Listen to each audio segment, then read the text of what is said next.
Ek het 'n nuwe woord vir julle. Dis nie 'n nuwe Afrikaanse woord nie, dis 'n ou Afrikaanse woord. Ek dink nie dis 'n anglisisme nie, dis 'n aanvaarde Afrikaanse woord. En dit is die woord verinnerlik. Ek vat hom in die plek van embrace, want ek wil graag Afrikaanse woorde hier gebruik, maar as jy nie weet wat beteken verinnerlik nie, maar jy weet wat beteken vir embrace, kleer hom net elke keer so. En ek gaan vir jou vanoggend 4 eienskappe gee, en ek gaan dit elke keer in die Nuwe Testament toe vat. En dan gaan ek kyk wat dit in die Nuwe Testament beteken, want onthou, ons kyk deur die bril van Jesus se bloed na die Ou Testament en pas dit toe op ons lewe. En dis ook wat ek vanoggend gaan doen. Ek gaan hierdie 4 eienskappe kyk na die Nuwe Testament en ek gaan dit terugvat en ek gaan vir jou wys, hierdie 4 eienskappe van God moet ons verinnerlik. Ek moet dit my eie maak. Ek moet vir myself sê, hierdie is die eienskappe, dis hoe Jesus lyk. En as Romeine 8 vers 28 en 29 waar is, dat die Heilige Gees is aktief, soos jy nou daar sit. Stamp net dit saggies aan die ou langs aan. Nou dan sê jy sê vir die mense hulle moet so stamp. My vrou het my al blou kolle gestamp. Okay, so sê net vir jy moet hierdie karaktereienskappe van God verinnerlik. Jy moet dit deel maak. Want as die Heilige Gees vanoggend aan my en jou werk, dan gaan hierdie eienskappe meer en meer en meer op die voorgrond kom. Want dis hoe God lyk. Is jy gereed daarvoor? Okay. So, hier is die 4 eienskappe. Jona haal eintlik Psalm 145 vers 8 tot 9. Hy haal vir Dawid aan. So dis nie sy eie woorde nie. Dit is, as jy gewonder het, 'n loflied. Dit is 'n loflied. Was nie sy loflied nie en hy het dit opgemors, maar so kom ons lees dit in 'n geval. Ek het geweet dat u Okay, julle sien wat ek doen, nê? Help my hier uit. Ek het geweet dat u en God is. En vol u sien maklik af van die straf. So dis die 4 waarna ons gaan kyk en without further ado die karaktereienskap van God nommer 1 wat ek en jy moet verinnerlik. Natuurlik, daar's baie, maar vanoggend kyk ons na die 4 want dis wat die teks gee. Nommer 1 is die Here is genadig. Ons lees in Efesiërs 2 vers 8 dat Paulus skryf, hy sê julle is inderdaad uit genade gered deur geloof. Hierdie redding kom nie uit julle self nie. Hoekom? Want dit is 'n gawe van God. Nou, die woord wat Paulus daar gebruik is die woord charis. Charis wat dan nou ook geskenk beteken, wat as ek vir jou 'n geskenk koop ek dit vir jou omdat ek lief is vir jou en vir jou omgee.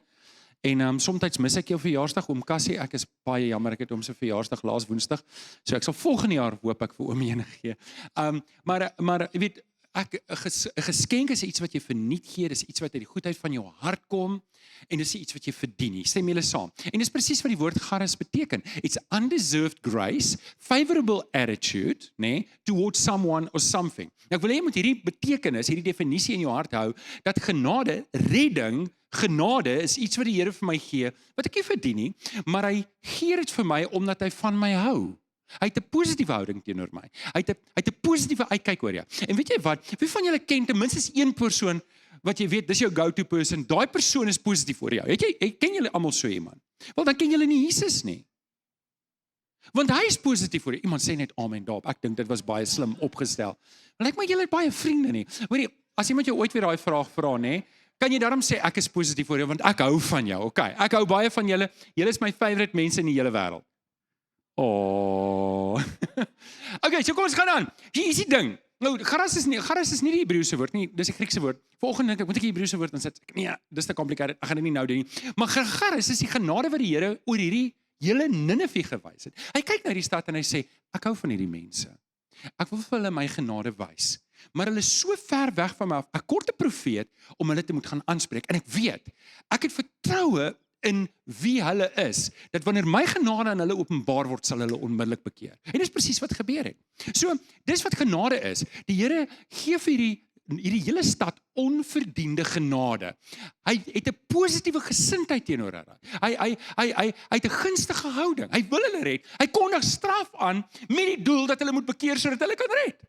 Dis presies waar Jona klaar. Hy sê, Here, ek weet dit. Dis hoekom ek in die eerste plek weggehardloop het, want ek geweet jy gaan dit doen. Ek geweet hierdie straf gaan nie hou nie. Al bekeer, ek weet, as hulle bekeer, dan gaan nie afsien van die straf. En dis presies. En die Here wys hierdie genade aan Jona. Hy wys dit aan Jona. Hy wys dit aan Ninive.